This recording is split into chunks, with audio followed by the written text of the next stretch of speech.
Ay, hijito, qué bueno que viniste a visitarme hoy. Siéntate aquí a mi lado. ¿Te parece bien ahí? A mis 83 años, las visitas son como rayos de sol que atraviesan las nubes de la soledad. Tengo tanto que contar, historias que he guardado como tesoros amargos en el cofre de mi memoria. No son cuentos bonitos, te lo advierto. La vida real rara vez lo es. Pero quizás mi historia sirva para que otras mujeres no pasen lo que yo pasé, o para que entiendan que siempre hay un camino hacia adelante, aunque esté lleno de espinas. Nací en 1940 en un pueblito de Veracruz, tan pequeño que ni siquiera figuraba en los mapas de aquella época. Mi padre, don Evaristo, era un comerciante de café con más ambición que escrúpulos. Mi madre, doña Concepción, era una mujer hermosa pero sin voz ni voto en nuestra casa. Tuve 2 hermanos mayores que seguían los pasos de mi padre en el negocio, y yo era la única hija, la joya que mi padre pulía no por amor, sino para exhibirla al mejor postor. Desde niña me educaron para ser una buena esposa. Aprendí a cocinar, coser, bordar, a mantener la casa impecable, a sonreír aunque me estuviera muriendo por dentro. Asistí a la escuela hasta los 12 años, cuando mi padre decidió que ya sabía suficiente para lo que me esperaba en la vida. Recuerdo llorar en silencio cuando mis amigas seguían estudiando y yo tenía que quedarme en casa preparándome para un destino que no había elegido. A los 15 años, mi padre anunció que me había comprometido con don Augusto Mendoza, un hacendado viudo de 58 años. Es un buen partido, decía mi padre con orgullo. Tiene tierras, ganado, y necesita una mujer joven que le dé hijos. Mi madre lloró a escondidas, pero nunca se opuso. Yo estaba aterrorizada. Don Augusto era un hombre tosco, con manos ásperas y aliento a tabaco que me provocaba náuseas cuando se acercaba demasiado durante sus visitas a nuestra casa. La boda fue un evento fastuoso, más para mostrar la riqueza de don Augusto que para celebrar un amor que no existía. Me llevaron a la iglesia como quien lleva un cordero al matadero. El vestido blanco pesaba como plomo sobre mis hombros. Las felicitaciones sonaban a burla en mis oídos. ¡Qué afortunada eres!, decían.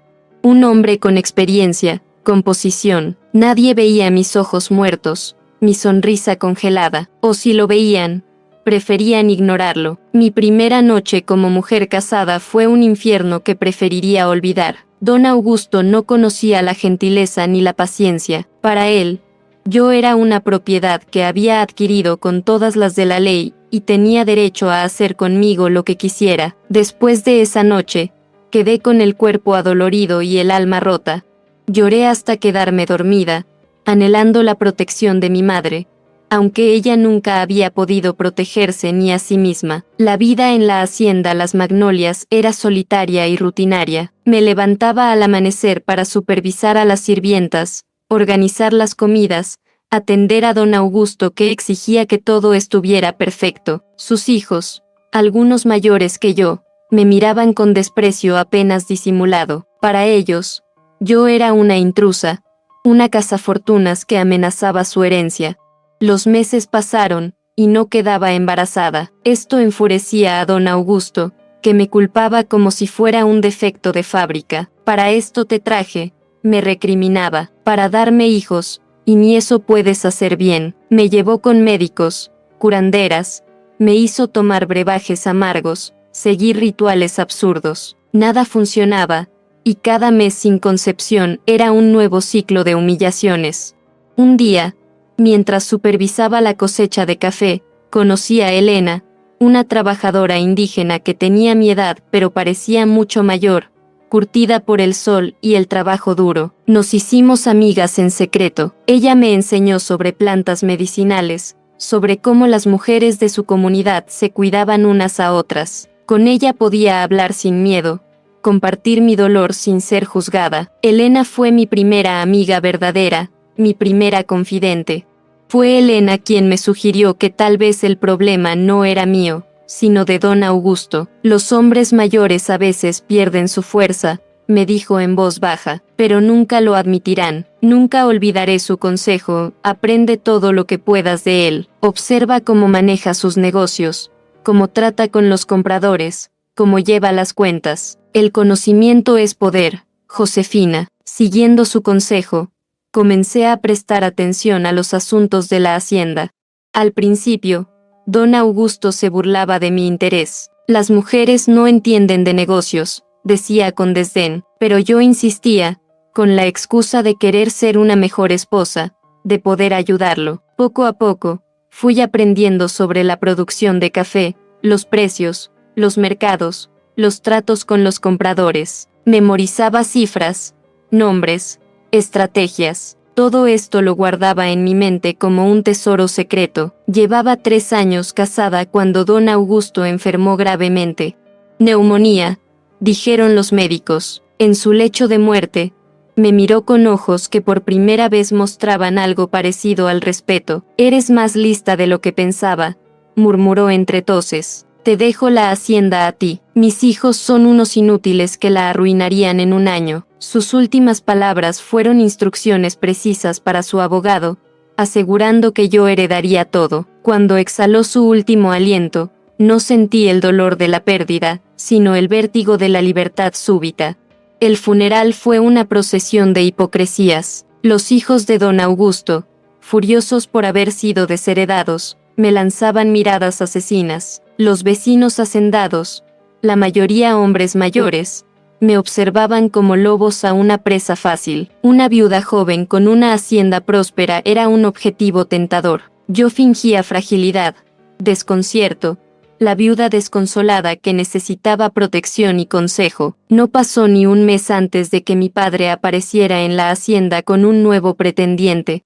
Don Gerardo Vega, un comerciante de 45 años, amigo de mi padre y con quien aparentemente tenía deudas pendientes. Es lo mejor, hija, insistía mi padre. Una mujer sola no puede manejar una hacienda. Necesitas un hombre que te proteja, que te guíe. Las mismas palabras, el mismo destino, como si los 3 años de infierno no hubieran sido suficientes. Intenté resistirme, pero estaba sola contra el mundo.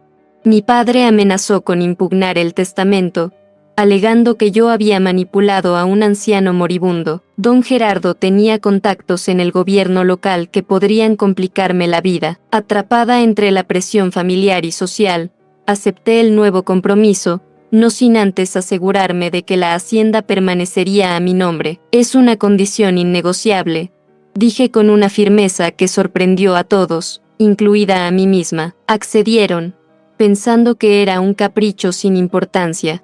Pocos sabían que era mi tabla de salvación. Mi segundo matrimonio fue diferente al primero, pero no mejor. Don Gerardo no era violento físicamente, pero su crueldad era más sutil. Menospreciaba constantemente mis ideas, me hacía sentir estúpida frente a otros, controlaba cada centavo que gastaba. Mientras tanto, él derrochaba el dinero de la hacienda en apuestas, mujeres y proyectos absurdos que nunca daban fruto.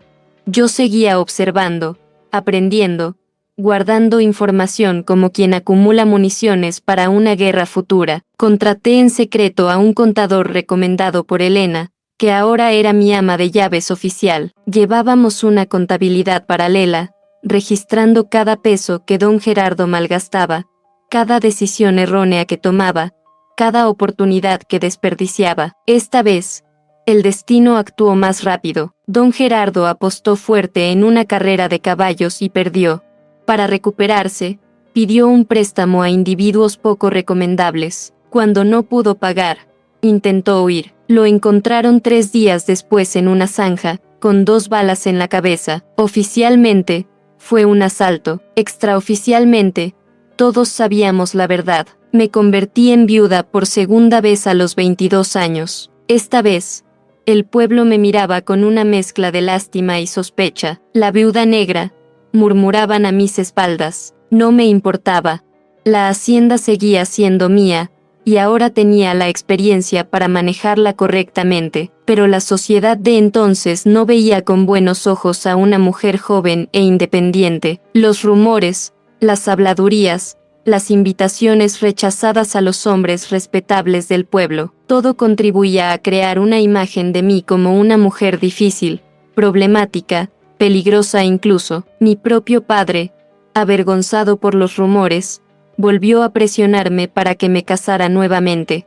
Esta vez será diferente, prometió. Es un hombre culto, un ingeniero de la capital, joven, apenas 35 años. Alfonso Ruiz es su nombre. Viene a modernizar los sistemas de riego de la región. Es un buen partido, Josefina, y necesitas limpiar tu nombre. Estaba cansada de luchar. En un momento de debilidad, accedí a conocer a don Alfonso. Para mi sorpresa, era un hombre apuesto, educado, que hablaba de cosas interesantes. Me trataba con un respeto que no había conocido en ningún hombre antes. Por primera vez, sentí una chispa de esperanza. Quizás este matrimonio podría ser diferente. Quizás hasta podría llegar a amar a este hombre. Nos casamos en una ceremonia íntima, sin el espectáculo de mis bodas anteriores. Los primeros meses fueron casi felices. Don Alfonso respetaba mi conocimiento sobre la hacienda, consultaba mis opiniones, me trataba como a una socia más que como a una posesión, introdujo mejoras en los sistemas de riego, modernizó algunos procesos, aumentó la producción. Yo comenzaba a bajar la guardia, a pensar que quizás la felicidad no era un lujo reservado para otras mujeres. Fue entonces cuando descubrí la verdad. Un día, revisando unos documentos en el despacho de Alfonso mientras él estaba fuera, encontré correspondencia con mi padre, cartas que revelaban un plan meticuloso. Alfonso había sido contratado por mi padre para domarme y eventualmente transferir la propiedad de la hacienda a un fideicomiso familiar controlado por mi padre y hermanos. Mi supuesto marido no era más que un empleado con un rol muy específico. La traición me golpeó como un puño en el estómago. No solo mi padre me había vendido 3 veces, sino que este hombre al que comenzaba a querer me había mentido desde el principio. Esa noche, cuando Alfonso regresó, lo confronté con las cartas en la mano. No lo negó. De hecho, parecía aliviado de que la farsa terminara. Tu padre me ofreció una comisión sustancial, confesó sin rastro de vergüenza. Pero ahora que te conozco, que veo lo capaz que eres, me parece injusto. De hecho, he estado dilatando el proceso, buscando una manera de salir de este acuerdo sin perder mi reputación profesional. No sabía si creerle, no sabía si importaba. Lo único claro era que necesitaba tomar control total de mi vida de una vez por todas. Quiero el divorcio, dije simplemente. Si cooperas, si te vas sin causar problemas, no revelaré esta conspiración. Podrás mantener tu reputación. Si te niegas, haré que todo el Estado sepa cómo el ingeniero respetado es en realidad un estafador. Para mi sorpresa, Alfonso aceptó sin resistencia. Me iré mañana mismo, dijo. Y Josefina, lo siento, realmente llegué a admirarte. Sus palabras sonaban sinceras, pero ya no podía permitirme el lujo de la confianza. El divorcio causó un escándalo aún mayor que mis viudeces. Una mujer que se divorciaba, que expulsaba a su marido de la casa, era algo inaudito en aquella época y lugar. Mi padre intentó intervenir, amenazó con demandarme, con exponer supuestas irregularidades en la gestión de la hacienda. Yo contraataqué amenazando con revelar sus conspiraciones, sus tratos sucios, su venta de su propia hija al mejor postor. Finalmente, llegamos a un acuerdo tácito. Él no interferiría más en mi vida, y yo no destruiría su reputación públicamente. A los 25 años, me encontré completamente sola pero finalmente libre.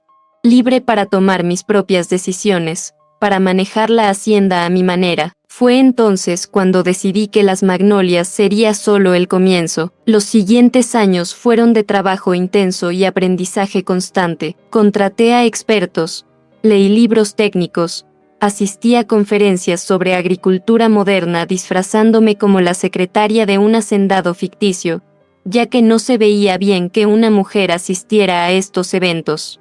Implementé técnicas de cultivo innovadoras, expandí a nuevos mercados, diversifiqué la producción. La hacienda prosperó bajo mi dirección. Pronto pude comprar terrenos adyacentes, expandiendo la propiedad. Invertí en maquinaria moderna, en métodos de procesamiento que mejoraban la calidad del café. Establecí relaciones directas con compradores internacionales, eliminando intermediarios.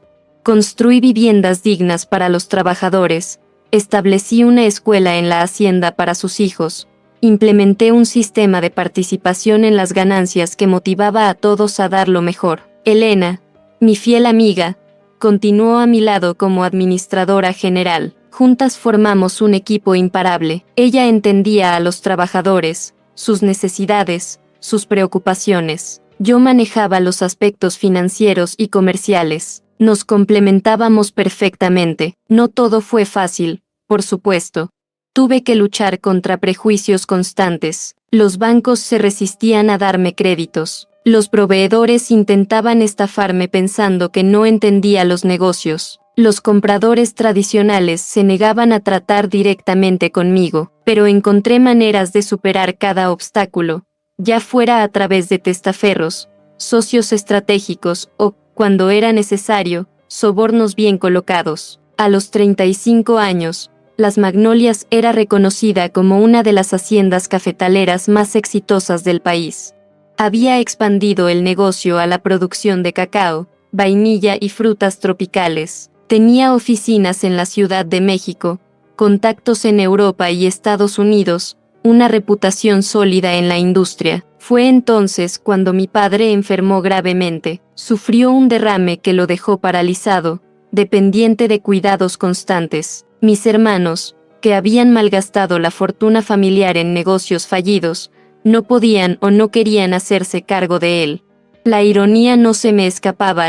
El hombre que me había vendido 3 veces ahora dependía de mi caridad. Podría haberlo dejado a su suerte, y nadie me habría culpado. Pero algo dentro de mí, quizás ese resto de la niña que una vez fui, que anhelaba la aprobación paterna, me impidió abandonarlo. Lo traje a vivir a la hacienda, contraté enfermeras para que lo atendieran, le di todas las comodidades que su estado permitía. Durante los 5 años que vivió bajo mi techo, nunca hablamos del pasado.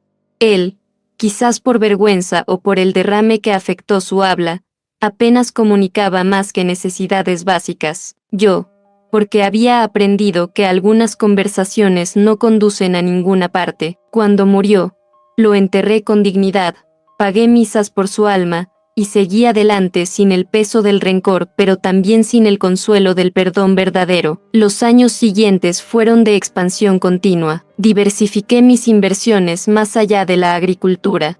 Compré propiedades en la capital, invertí en negocios emergentes, establecí una fundación para educar a niñas de comunidades rurales. La fortuna creció, pero también creció mi comprensión de que el dinero, por sí solo, es un compañero frío. Amor, hubo hombres.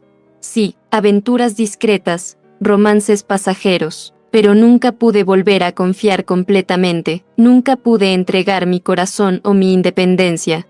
Los fantasmas de mis matrimonios pasados siempre aparecían en los momentos de intimidad, recordándome lo vulnerable que había sido, lo fácil que era perderlo todo por amor o lo que parecía serlo. En cambio, canalicé mi capacidad de amar hacia mi trabajo con mujeres jóvenes. A través de mi fundación, ayudé a cientos de niñas a obtener educación, a escapar de matrimonios forzados, a encontrar su voz y su camino. Cada una de ellas representaba la niña que yo fui, pero con la posibilidad de un destino diferente, mejor. En ellas encontré el propósito que el destino me había negado como madre. A mis 50 años, era una mujer rica, respetada en los círculos empresariales, temida por algunos, admirada por otros. La reina del café, me llamaban en la prensa de negocios. La solterona millonaria, murmuraban en los círculos sociales. No me importaba.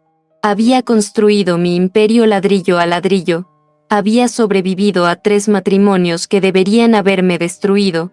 Había convertido cada cicatriz en una lección, cada caída en un peldaño. Ahora, a mis 83 años, miro atrás y veo una vida que no fue la que soñé cuando niña, pero que ha sido enteramente mía, construida con mis propias manos. Mi imperio ha crecido más allá de lo que imaginé. Grupo Magnolias incluye ahora cadenas de hoteles, fábricas procesadoras, empresas de exportación, fundaciones educativas. He viajado por el mundo, he conocido presidentes y reyes, he cenado con artistas y científicos. Soledad, sí, ha sido mi compañera constante, pero también lo ha sido la libertad, el orgullo de lo logrado, la satisfacción de haber vencido un sistema diseñado para mantenerme sometida. No tengo hijos propios, pero tengo cientos de hijas a las que he ayudado a través de mi fundación. No tengo un hombre a mi lado, pero tengo el respeto de muchos y, lo más importante, mi propio respeto. Si hay algo que quisiera que las jóvenes de hoy entendieran es que el matrimonio, el amor, tener hijos, todas esas cosas pueden ser hermosas, pero solo si son elecciones, no imposiciones. Que el valor de una mujer no está en su capacidad de agradar o servir a otros, sino en su capacidad de ser fiel a sí misma, de construir una vida con significado según sus propios términos. A veces, en noches como esta, me pregunto cómo habría sido mi vida si hubiera nacido en esta época, con tantas opciones, con tantas puertas abiertas, pero luego pienso que quizás precisamente porque las puertas estaban cerradas, tuve que aprender a derribarlas, y en ese proceso, me descubrí a mí misma. Esa es mi historia, mijito, no es un cuento de hadas, pero es real. 3 matrimonios que deberían haberme hundido, un padre que me vendió como mercancía, una sociedad que intentó mantenerme en mi lugar, y sin embargo, aquí estoy, dueña de mi destino, de mi fortuna, de mi vida. Si les ha gustado esta historia, suscríbanse al canal. Hay muchas más historias como la mía esperando ser contadas, muchas mujeres cuyas vidas desafían lo que se esperaba de ellas. Dejen sus comentarios, cuéntenme si conocen a alguien como yo, si mi historia les ha inspirado o si les ha hecho reflexionar sobre las batallas que las mujeres de ayer libraron para que las de hoy tengan más opciones. Y recuerden siempre, no importa cuántas veces la vida intente doblarte, enderézate con más fuerza cada vez. Esa ha sido mi filosofía, y hasta ahora, me ha servido bien. Gracias por escucharme, por regalarme tu tiempo. Ahora debo descansar. Estos viejos huesos necesitan más descanso que antes, aunque la mente sigue tan afilada como siempre. Vuelve pronto, que tengo muchas más historias que contar.